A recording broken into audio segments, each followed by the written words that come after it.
Radio and Urban Family Talk. It appears, not, we think we may be, but we got to just check it out, that we might be out of YouTube jail for now. And Facebook, not so sure what they plan to do, but we may be liberated from their digital incarceration as well. But we'll see. I think YouTube let you out on good behavior. They let me out on good behavior. Was able to get time off for the way that I conducted myself while incarcerated. And now I have been freed. Liberation, liberty. Yes. This is a shame. I might have a little bit more to say about this a little bit later on in the program. I don't know, maybe Google censoring and Twitter, the tweeter. But before we get to all of that, go ahead, Jeff. No. I was looking to see if the video was up. Are you seeing it? I think it's up. It looks like it's a little sluggish. So in case you guys are wondering what I'm talking about, you can get the Hamilton Corner live via your radio stations. Go to afr.net or urbanfamilytalk.com to see what stations are on in your area. We are on over 180 stations all across the country. I can't tell each and every person which station we're on. In addition to that, you can catch the live streamed video via Facebook Live. And for those who are not bookers, and who knows how much longer any of us have to be bookers, we'll see. You can catch the live video feed via YouTube. We have the Hamilton Corner YouTube channel that many people enjoy there. I get messages about that. Yeah. And so you can listen to the program there and watch if you want to see what kind of furry sweater I'm wearing or whatever. You can do so by watching the program. And on YouTube, the nice thing is about that is you could subscribe to the channel and be notified each time. That's right. Be notified each new episode, each new edition. So you can listen all of those different ways. But it's amazing what's happening, though. And I hope you're paying attention to what's going on. But before we get ahead of ourselves, this week we've been focusing our attention on the preborn ministry and coming alongside them in an effort to really raise funds to provide ultrasounds for abortion-minded women. I've shared before how preborn not only provides care and counseling, but they provide ultrasounds to the women as well as present the gospel.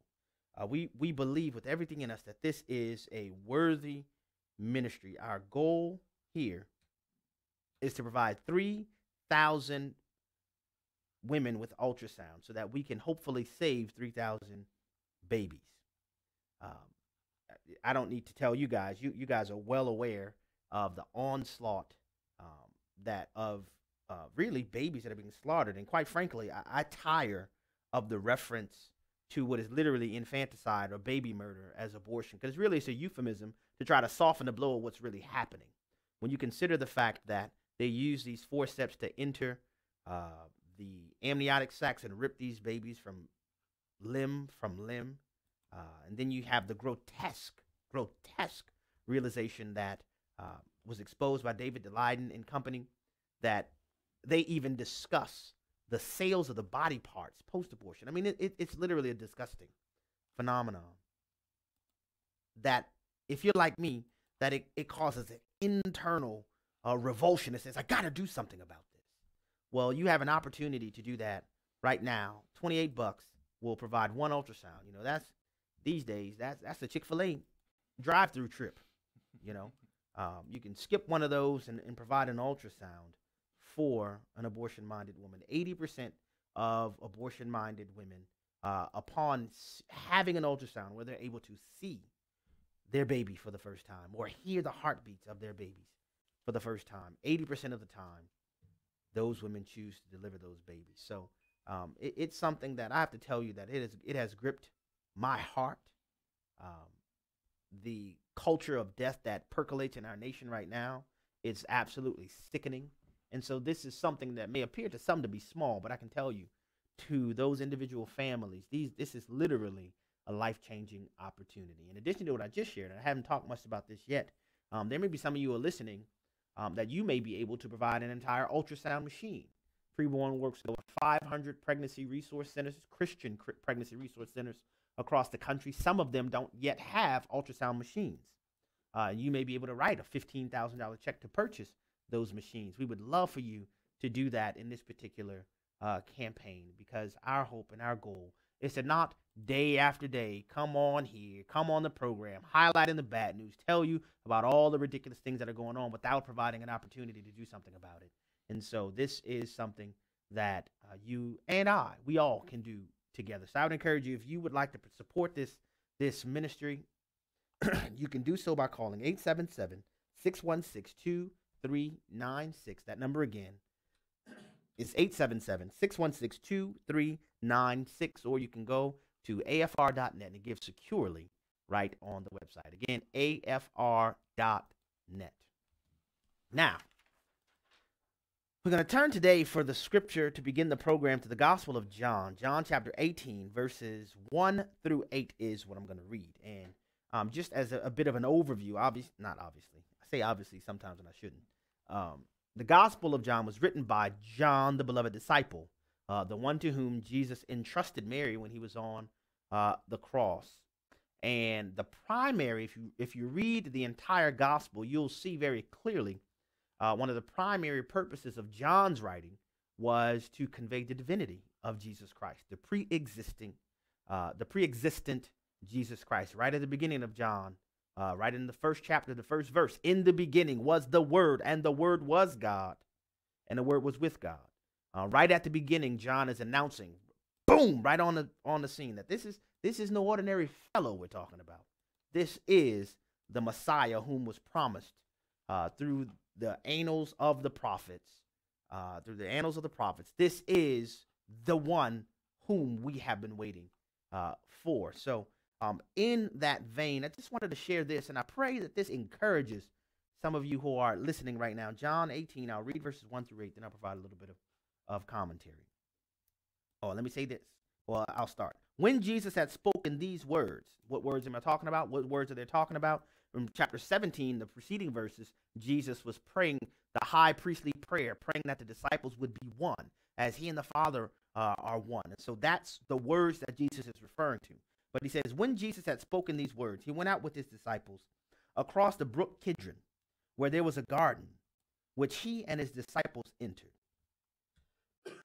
Now Judas, who betrayed him, also knew the place, for Jesus often met there with his disciples.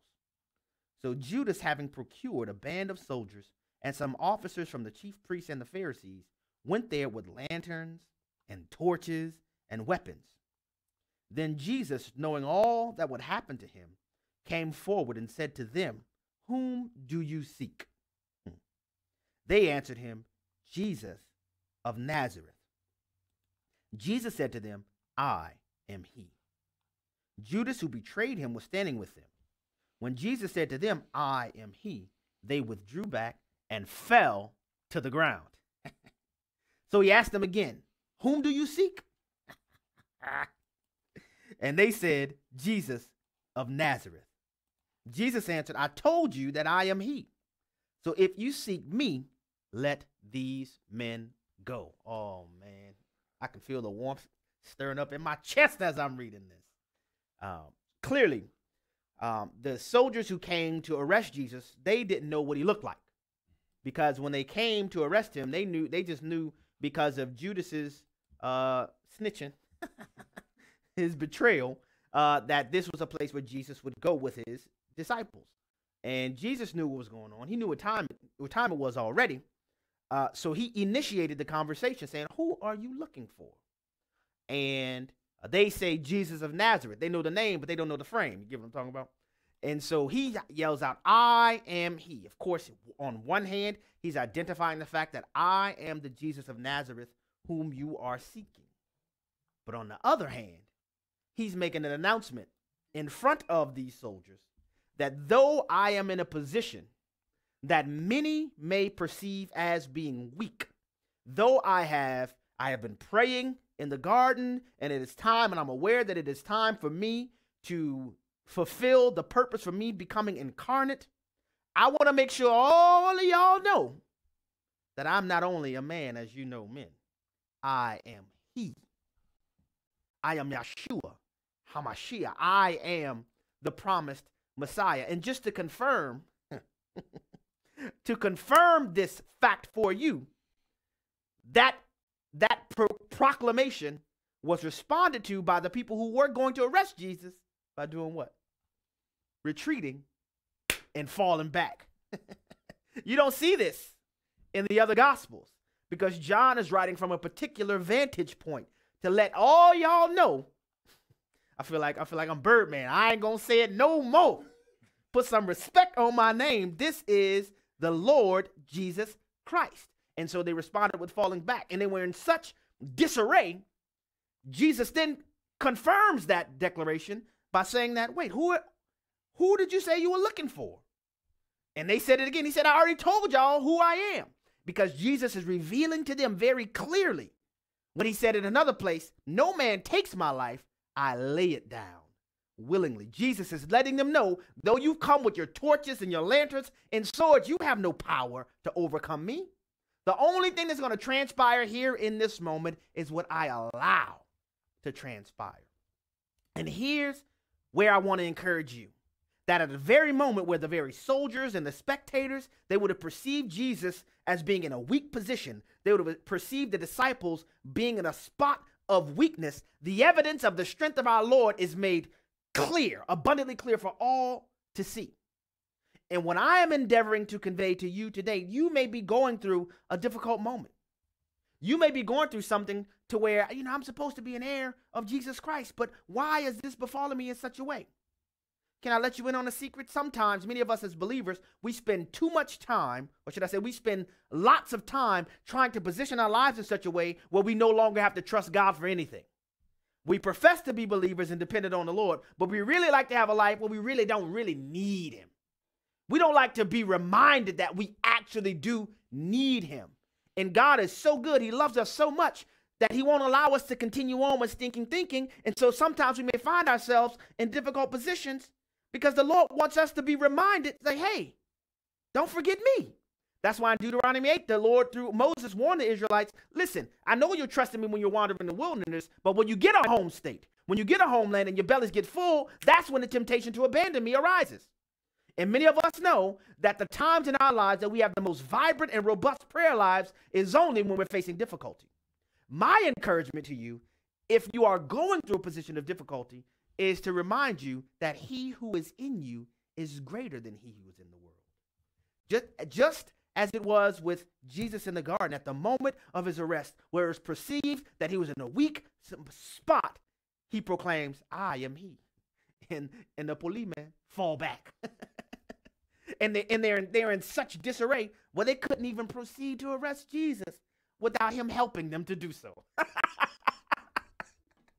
So what am I saying? I'm saying fall on the rock. Depend on the Lord. Don't allow the difficulty that you may be facing to drive you to a position to where you become despondent, thinking, oh no, what can I do? There's no God. He won't help me. No, in your weakness, his strength is perfected.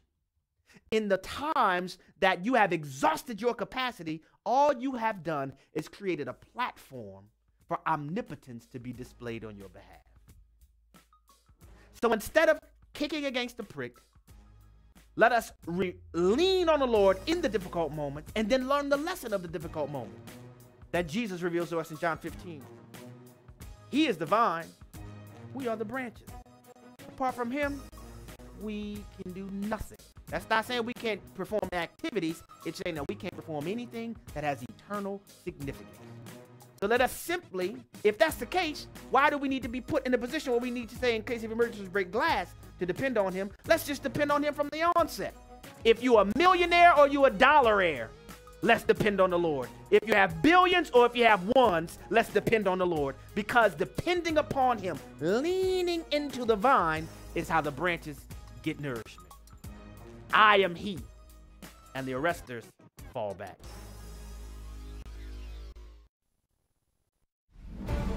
Finally, an investigation of Planned Parenthood is underway. Hi, I'm Matt Staver with Freedom's Call. The U.S. Department of Justice is investigating Planned Parenthood regarding the sale of aborted baby body parts for profit. Praise God that two organ procurement companies which purchased these body parts now have to pay more than $7 million and cease all business operations in California. The Senate Judiciary Committee and the House Select Investigative Panel on Infant Lives both referred Planned Parenthood and the organ procurement companies to the Department of Justice for criminal investigation and prosecution. This investigation is the result of the 14 undercover videos produced by the Center for Medical Progress and Liberty Counsel's client, Sandra Merritt. Granted, there is no amount of money that can bring back all the precious lives lost to this despicable practice of Planned Parenthood. But now Planned Parenthood must face justice. Please pray and stay informed at lc.org. Preborn is saving babies' lives through ultrasound. Well, my name is Dan Steiner, and I'm the president of Preborn. Ultrasound truly is a game changer. When a mom comes into a pregnancy center under pressure to abort her child, perhaps the dad's gone, perhaps her mother is pressuring her. Most of the time in her heart she doesn't want to abort, but what she needs is something that will give her the strength to choose life against the pressures that are forcing her to consider abortion. That's the ultrasound. 40% of the time, if you tried to talk her out of it without the ultrasound, you might be successful. However, if she hears her baby's heartbeat and sees that baby on ultrasound, everything's different. 80% of the time, she'll choose life. To donate, dial 877-616-2396. That's 877-616-2396. Or donate securely at afr.net. Hey, sweet family, this is Lauren from Living Life with Lauren, and it's my heart's desire to be salt and light, just as Jesus instructed his followers to be. I want us to help one another along the way as we face challenges of this life, but going through it together sure does make the road easier, doesn't it? I want to thank you for listening, downloading our podcast, and connecting with me on Facebook at Living Life with Lauren. This is your invitation to join me Saturday evenings at 8 Central Time for laughter and tears right here on American Family Radio. Join American Family Radio for In God We Trust, Saving a Sick America. This 30-minute radio special features Dr. Michael Brown, author, speaker, and radio host. It's not too late for America if we'll humble ourselves, if we'll pray, if we'll cry out for mercy, if we'll start beginning with us, not pointing the finger at the world. My sin, my coldness, my complacency, my lukewarmness, my compromise. Listen this Saturday afternoon, 2:30 Central on American Family Radio. Shining light into the darkness. This is the Hamilton Corner on American Family Radio and Urban Family Talk. Welcome back to the Hamilton Corner here in American Family Radio and Urban Family Talk. Man, we enjoyed that scripture so much. We've been talking about it the whole way through. Jason said, man, this is the God who spoke the world into existence. So imagine hearing him say, I am he. You want to get me started?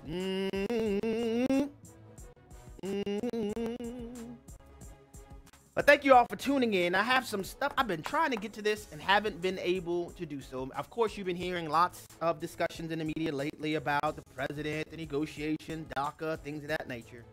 And I've talked about this before, but it seems there is no, let me say it this way. It seems that the lunacy surrounding this issue is inexhaustible. And I saw a segment. Well, let me start here. I have some audio I'll play for you from Representative Joaquin Castro, who is one of the up-and-comers in the Democrat Party. He has a twin brother who's the mayor, by the way, of San Antonio, Texas, that they're twins from Harvard, that many are salivating on the Democrat side for them to take a more prominent position in politics. And Joaquin Castro just says very plainly something that has been spouted repeatedly concerning the fact that the Democrats will not budge on quid pro quo DACA for border wall funding. If you would, Jay, play clip number 3 for me, please. Do you think that Democrats should withhold votes from a bill to help Dreamers if it includes funding for the wall? I will certainly vote against it, and I know most Democrats will vote against it. I can only speak for the House of Representatives, of course. In the Senate, they have different rules, and it's a different matter. But I would suspect that you will have the overwhelming majority of Democrats vote against it, yes. Now, that is a position that has been repeated over and over and over again. If you watched any of the footage from the president's open-door negotiation meeting, you saw many of the Democrat representatives and senators there, DACA. Even Senator Dianne Feinstein said, we'd like an up or down vote on a clean DACA bill. they mean by clean bill is a bill that is solely dedicated to this one issue without additional issues put into the same piece of legislation. And I've said this before. There are people who disagree with me, and of course, you're welcome to do so. I've heard people say that, well, the Republicans are in a tough position because showing a lack of compassion for the little children who were brought here against their will is a loser politically. And I've heard that, and I understand that position, but I don't agree. I think the president has more to lose, and the Republican Party has more to lose, that if they go the route of amnesty without securing what the president has promised. I think amnesty is more of a problematic issue for the president. And I just I just would like to send a little bit of a reality serum to those GOP strategists who think President Trump can do anything to get positive coverage from the mainstream talking state media and to get Democrat people to love him. It ain't going to happen. It's not going to happen. It is a pipe dream to think that if you capitulate and grant amnesty, that all of a sudden that CNN, MSNBC, and the whole gamut of them will all of a sudden begin fawning over President Donald John Trump. It's not going to happen. So why not dance with the ones who brung you and do what you promised to do? So I've said before, I think it's a bad position to try to approach the DACA issue as if everybody is the same. I don't think you should grant categorical, automatic amnesty. I think you need to evaluate each person on an individual basis. Because guess what? People are different. There are things that you can take into consideration that would aid a person who is currently here legally in moving toward some type of legal status down the line or something like that. Military service, education, employment, things of that nature, consistency in paying taxes if they have been paying taxes, whatever. But to sit here and say that, okay, even though I've been promising all these things, a border wall and all these things, and now all of a sudden we're going to completely U-turn and start talking amnesty. Those are the things that have gotten the Republican Party in such a position where the Republicans don't even trust the Republican Party. I mean, it's a fact. I have long since distanced myself from an affiliation with the Republican Party because I felt that the Republican Party would dangle the carrot of having a sound political platform while having no intention whatsoever to actually govern according to that platform. And for me, I'm sick and tired of it. I think every individual, all of the so-called voting blocks, they should stop being voting blocks and make political candidates earn their votes. It doesn't matter to me what you say, what party you're in, what are your policies, and let me see what you're doing once you're in office. And if you are not adhering to what you said you're going to do, regardless of your party affiliation, I'm not rolling with it. Bottom line. I've said before that the Democrat Party trades on identity politics, and I said before that I believe the Republican Party trades on believing Christians will automatically vote for them because they have an R behind their names. And I think the days for that are over. Well, considering, or not considering, as this conversation is unfolding, and I see, quite frankly, many people who are amongst the Republican Party in D.C., that I have lovingly referred to as Republicrats, they're all too willing to capitulate on amnesty. They are all too willing to sabotage the president's attempts to secure border security and border funding. I mean, what happened to the days of let's secure the border, then talk about everything else? What happened to those days? Maybe they've gone in the dustbin right alongside of we don't need a top-down government-run health insurance program. Did I just say that out loud? I think I did. Anywho, I have some audio I want to share from you because Tucker Carlson on his program a couple days ago was talking about this very thing. And he had Jorge Ramos, I like saying Ramos, from Univision on his program to talk a little bit about it. So we'll start with clip number 1, where Jorge and Tucker are talking immigration. They're here because of you and me. It's simply a matter of supply and demand. They're here simply because there are jobs for them. And also, we have to admit, because in Latin America, they make maybe $5 a day. And they can make that exact amount of money here in just a few hours. But we are responsible for them. And so then, we're responsible. So in other words, so because this is a successful country, you and I are responsible. We're responsible for them. Because we have taken the time to build a functioning country, a clean, safe country with a working justice system and a thriving economy, then we are somehow morally required to let anybody who wants to come here come, and we can't complain about it? How does that work exactly? No, because every time you go to a hotel, every time you go to a restaurant, they're helping you.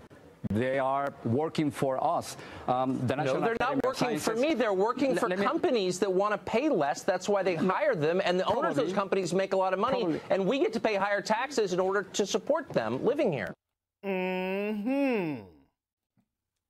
Now, I don't know, I might blow a gasket, but I'm going to tell you, Tucker Carlson hit on something right there that is often not discussed. And I'm going to talk a little bit about it right now. Because the facts are that one of the biggest attracting features for illegal immigration is the fact that we have many American companies that want cheap labor. And so, in my opinion, one of the things that has to be addressed in immigration conversations, and let me say this right now, I am so tired of people conflating illegal immigration with legal immigration, as if you're allergic to the word illegal. But it's not that they're allergic to the word illegal, it's that they want to conflate those issues so that you can be shamed and intimidated into bowing your knee to the illegal immigration bail. But the facts are that if there were not companies who were actively interested in having cheaper labor, illegal immigration could be cut rather quickly. So that is a conversation that has to take place. But let me get to this issue of Jorge Ramos saying that you and I are responsible for this. I mean, this is some of the most ridiculous logic I've ever heard of in my life. That, oh, we're responsible because every time we patronize a service. I said, man, that is ridiculous, because one of the things that happens, unfortunately, is that people who live in large cities, they have large city bias. Like they believe in things like overpopulation. I want to say, man, when was the last time you drove across Texas, Louisiana, Alabama, Mississippi? There's lots of land everywhere. But of course, if your frame of reference is New York and its skyscrapers and its subways, then it's easier for you to have that perception. Similarly, I've lived in states where you have high incidences of illegal immigrants who take certain jobs. But guess what? In other states, you don't see that. You don't see that. So to assume, and in my opinion, this is a very racist assumption, to assume that the people that are working in hotels and babysitting and mowing lawns and things of that nature, that they're always going to be illegal immigrants? How foolish are you? For a long time, I was the lawnmower at my church. I cut my church's grass for a long time. Me, I was the janitor, cleaning the toilets and everything else. So it's just, it's one of those things. It kind of reminds me of Judas in the Bible. Remember when the Bible records that Judas was Jesus's and the disciples' treasurer. He had the money bag. And when the woman came with the alabaster box, what happened? Judas said, oh no, that was an expensive perfume. We could have used that to do all sorts of things with the money. And the Bible lets you in on a little secret. He said that because he was holding the money bag and homeboy was stealing. And so his thievery caused him to immediately focus on what we could have been doing with the money. The same thing happens with a lot of these regressives, because they always want to call people racist when the reality is that they're the racist people themselves. Jorge Ramos can't imagine that there's somebody other than illegal immigrants cutting grass. That's ridiculous.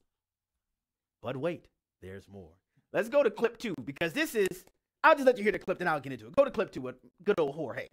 I think when President Trump uses the term chain migration, those are code words. He's really saying, you know, I don't want more immigrants from Asia or Latin America coming to this country. I want to stop that. And I want to make America white again. What you're doing is throwing, because what you're doing, rather than engage in an adult argument using reason, you're accusing people you disagree with of bigotry, which is a little much, actually, considering that you're demanding that Americans who were born here let in people who snuck in illegally and all their family, and if they say anything about it, they're racist. Oh, Lord. That's day one, Mr. Charles. That's day one. Every time you want to try to shut down a conversation, we can go ahead and start calling people names. You see, We gonna call names. When you can't have a debate on the merits of a subject, we gonna start calling names. Chain migration is code words. It's code words for white supremacy. You didn't know that, did you, Tucky? Gotcha, boy. This is insane, guys. This is play number 1 out of the regressive playbook. When the debate is not going well for you, start calling names. And so now, good old Mr. Ramos is going to say chain migration is code for make America white again. Boy, this is ludicrous. Do you realize that America has the most favorable disposition towards immigrants in the world? Do you realize what this world would be without America and its outreach for refugees and human assistance and the whole 9 yards? I am, listen, my name is Abraham Hamilton, and I am an American. And I'm sick and tired of people attempting to condescend to treat America as if we are just this bastion of immorality. America has been the world's assistant for decades, if not centuries. And to add to that, there has been no other system of government that has been more favorable to taking people out of poverty and putting them in a position to live abundant lives than the American capitalist system. It's a fact. It's a fact. Do you realize things like indoor plumbing are luxuries in other countries? Even in Europe, if you go to try to book hotel rooms, that you would have to pay a little extra money to get a hotel room with the toilet and bathroom facilities in your actual room. Yet we consistently are referred to in such a manner by regressives, quite frankly, as if we are wholly immoral. Listen. As a sovereign nation, we have the lawful authority to set our priorities concerning immigration. Nobody has a right to come here. And there's nothing immoral about determining what's best for your nation in terms of immigration policy. Yet you have good old Mr. Ramos to say chain migration is code for making America white again. Right, Mr. Ramos. Unfortunately for you, we're not going to allow you to get that to shut down the conversation. No, sir, we're not. When determining who should come here, it is perfectly within our lawful and moral authority to set our own immigration priorities and objectives. And I'm not going to allow you to shame me into thinking otherwise. Now, is it unfortunate what's happening in other countries like Mexico? Yes. I mean, just this week, the State Department has released a no-go travel warning to 5 states in Mexico. Don't go there because you likely will get killed. Yes, but America, and this is the not unspoken truth in this reality. We have people who use the painful stories of many individuals from other countries because they really are open borders advocates in the first place. It's not that they're so concerned about the individual concern about people and their poverty, because the world's poverty, if we allowed everybody who wanted to come to America to come in here, we wouldn't even put a dent in the poverty that exists in the world. The best thing we can do for countries and people that are having difficulty in their home countries is to help the home countries as best as we can to further establish stability. And I don't mean in the sense of some globalist nation building type sense, as people would like us to help. That is the best thing we can do, because guess what? You have trash Benistans that have great resources, but you have horrible governmental philosophies and corrupt individuals like, oh, I don't know, Venezuela. There's no reason for Venezuela to be broken, to be absolutely dirt broke, but they are, because they have corrupt leaderships and a socialistic governmental system. That's not our fault. And it's not the taxpayer's responsibility. So I respectfully object to Mr. Ramos' assertion that we're responsible for illegal immigration.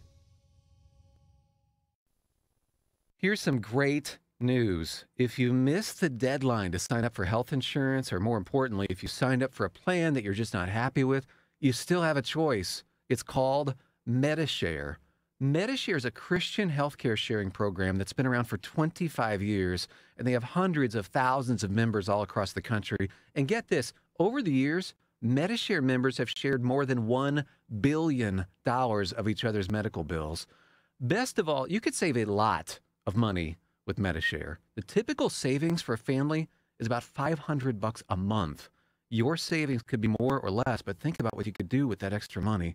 Think you're stuck with a high-cost health plan that doesn't have a lot to offer? Well, think again. You can join MediShare anytime, so call them today and check it out. Here's the number to find out more, and there's no pressure. They're super easy to talk to. 855-PSALM-23. That's 855-PSALM-23. 855-PSALM-23. 8 Days of Hope started after Hurricane Katrina, and we were blown away by the devastation that we saw on the Gulf Coast of Mississippi and down in New Orleans. And then this past year when we went to Houston, 8 Days of Hope, our rapid response team, we stayed for almost 7 weeks.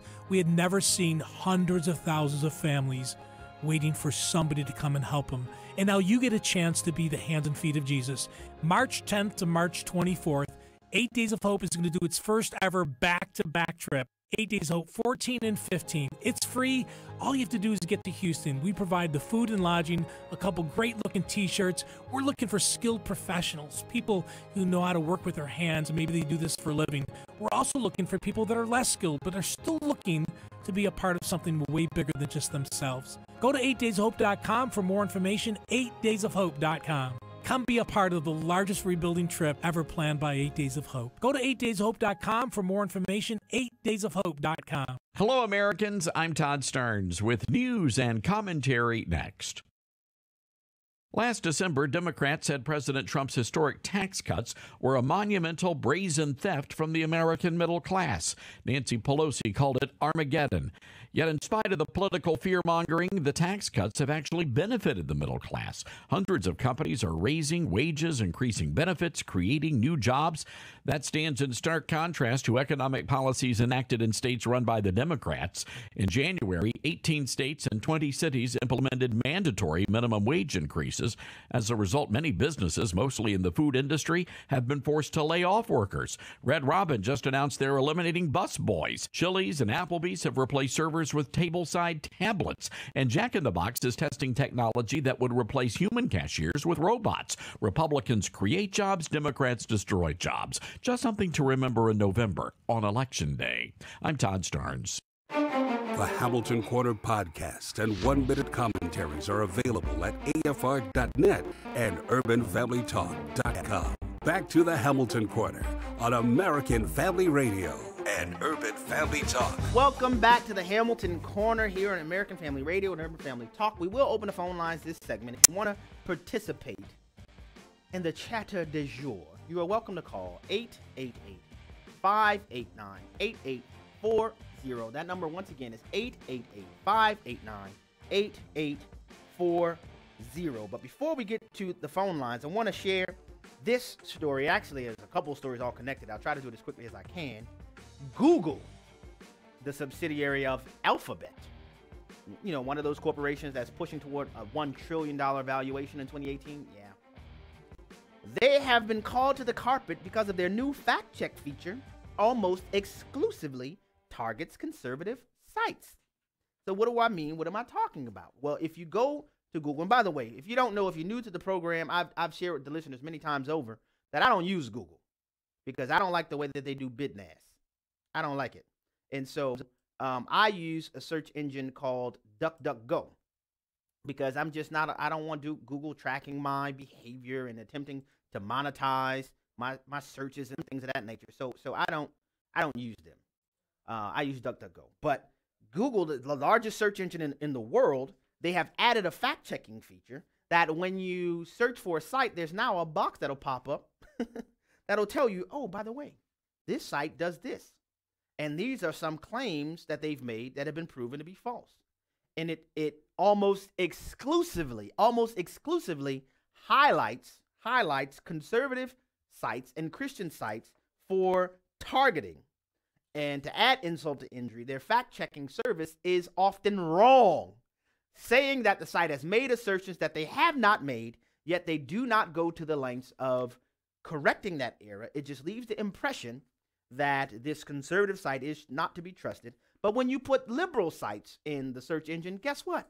You don't get many reviewed fact-check claims.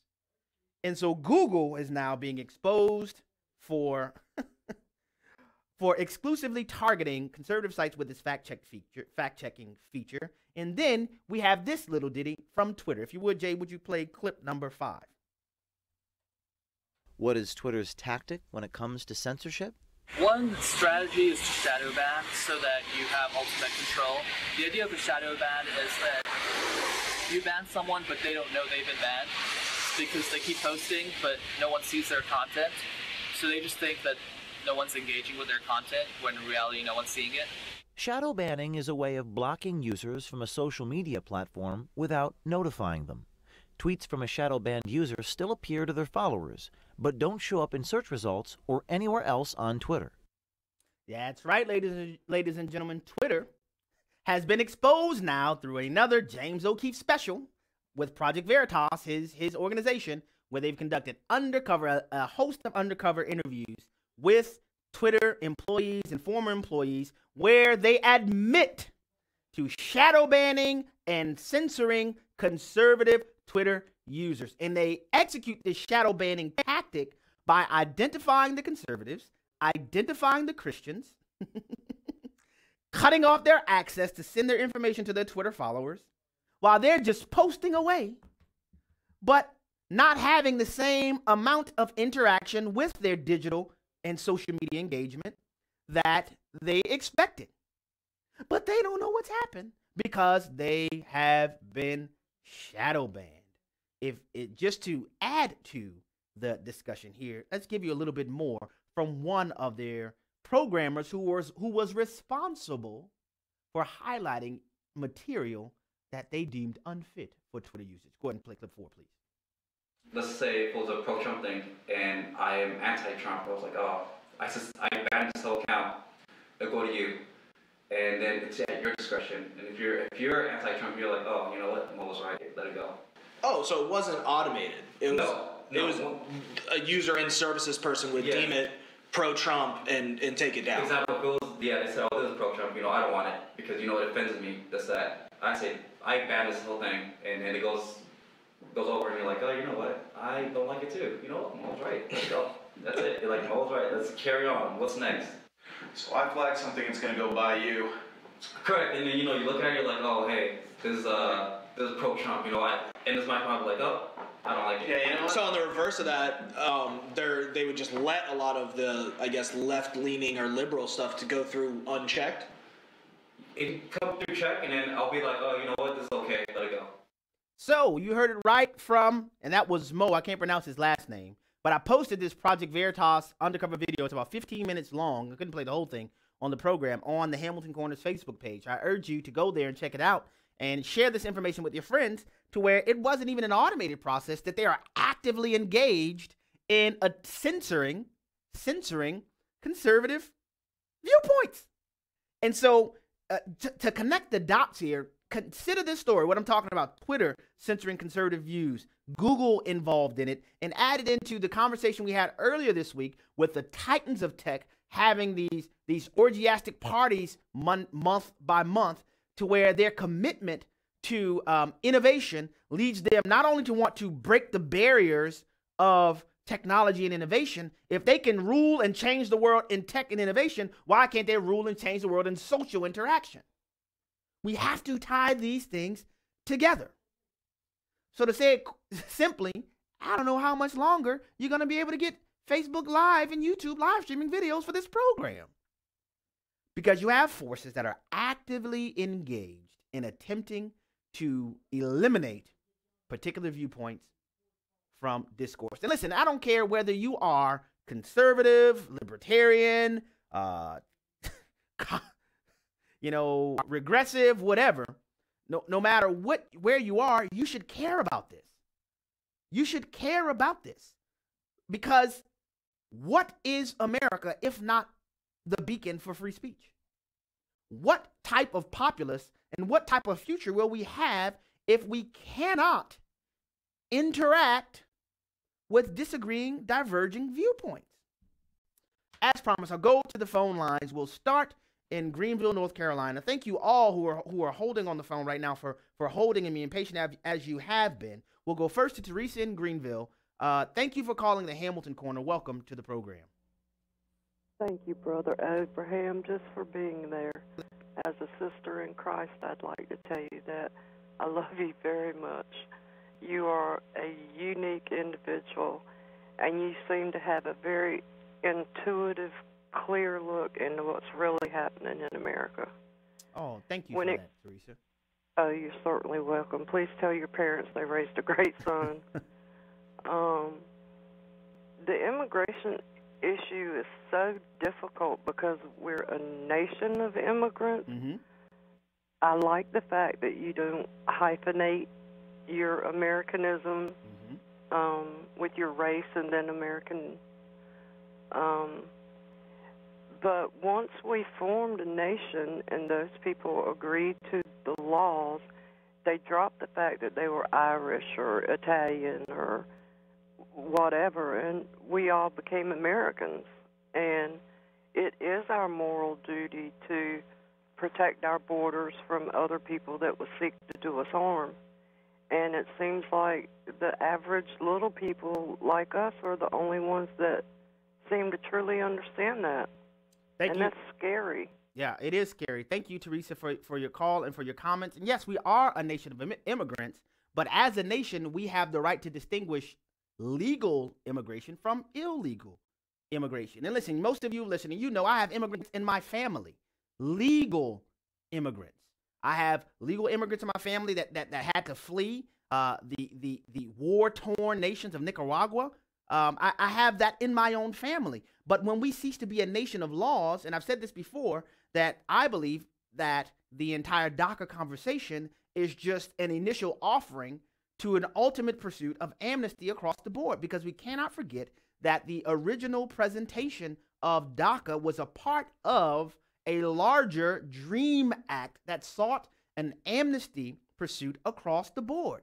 We cannot have the recency bias that we are unable to recognize that. And so when what happens in these conversations, we get put in a position where you have just binary choices. It's either A or B. You are either pro-immigration or you're anti-immigrant. And that's not the issue at all. I don't think this, you need to approach this conversation compassionately. We must have compassion. Yes, but we can't allow our compassion to cause us to abandon good sense.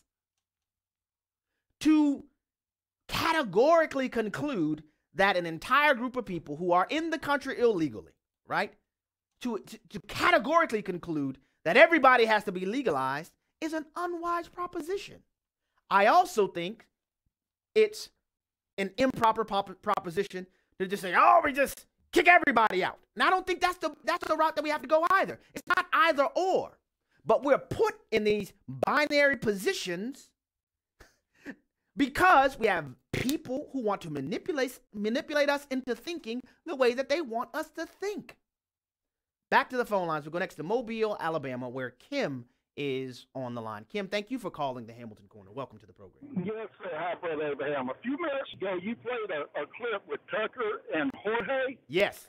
Where he said that, hey, in their country, you know, the reason they're coming here is in their country, they can make $5 a day. That's right. But over here, they can make it in a few hours. Mm-hmm. That's telling me that they're paying them $1.65 an hour, and that's slave labor. Yep. You're right about it. And here's the thing. Thank you for your call and your comments, Kim. Here's the thing. The solution is not to adopt an entire nation's population because they're poor. That's not the answer for the ones that are poor. The answer is, what can we do to strengthen our nation, and what can we do to help the nation as a nation if we can? But we cannot compel another nation to accept our assistance. We have to come to the place where we realize immigration to our country is not a right. There is no inherent right to the citizens of the world to come and live in America. It is a privilege.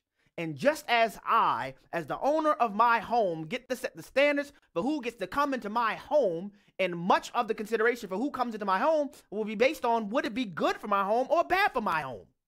Just as I do that for my home, we have the prerogative as a nation to do the same. Back to the phone lines. We'll go next to Houston, Texas, where Lynn is on the line. Lynn, thank you for calling the Hamilton Corner. Welcome to the program. Yes, sir. Thank you. You're doing a great job. Just to reiterate, you talk, the left, they manipulate everything, and they use all these catchwords that they continuously fall back on to try to box us in and make us look bad. But when they do that, just like why we elected Trump. Bottom line is, when they call us names, we want to turn around and say, no, that we're not anti this, anti that. We are. We're anti murdering babies, number one. Mm-hmm. So you can call it pro-life, and that's what we are. But the bottom line is we're anti-baby murderers. We want to call it what it is, because those words are strong. They use strong words to manipulate, to try to manipulate the conversation. And it's time we start coming back with the reality of what it is, and quit sugarcoating it and calling it, abortion, when, reality, we need to call it straight out what it is. Agreed. Agree with you, Lynn. Listen, there is no doubt, in my view, I'll say it in my view, that regressives have been far more expert at messaging than conservatives have been. We've often been put on a defensive based on the vernacular that has been chosen, whereas I refuse to go along with that. I will set the stage for how I want to engage and describe things based on truth, not based on political talking points. But I'll go next to, I don't want to mispronounce your name, but I believe it's Ty Woe in Dallas. Thank you for calling the Hamilton program. We're getting close to the end. You have maybe 30 seconds. If you can get it in 30 seconds, go right ahead, sir. Okay, hey, Gabe. This is Taiwo.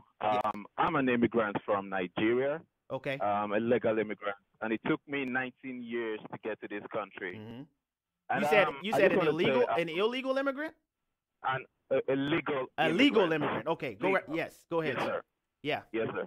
Yeah. Now, what I want to say is, I find it funny when people say that it's a right for them to be in this country, like Ohe Ramos, or what's his name? Mm-hmm. It's funny, I've seen a lot of countries where they've had, wars and people have to run and leave those countries. The same dreamers they're talking about, that they have a right to stay here, they want to stay here. God forbid anything happens in America. I can tell you they'll be the first people to run out of America because they have somewhere to go to. They run to Mexico, to Nicaragua, wherever they come from. And that's just the truth. All these people saying they have a right, that they want to be, come to America, and they have a right to be here as illegal immigrants and stuff. When trouble starts, they'll run away. They'll abandon the so-called country they've always wanted to come to. Thank you, Taiwo. Listen, 19 years it took him to get to this country legally, but he did it. 19 years it took him, but he did it. Should he be allowed to be leapfrogged for legality, and he did it legally? Or should we allow ourselves to be pulled around and say that, oh, these are poor little children, when the average age is over 30 years old, if we would be honest about it? I have no problem whatsoever with immigration. Our country and our culture and our nation is enriched by immigration. The problem that I have is with the illegal immigration. The views and opinions expressed in this broadcast do not necessarily reflect those of the American Family Association or American Family Radio. Faith, family, freedom. American Family Radio. American Family Association.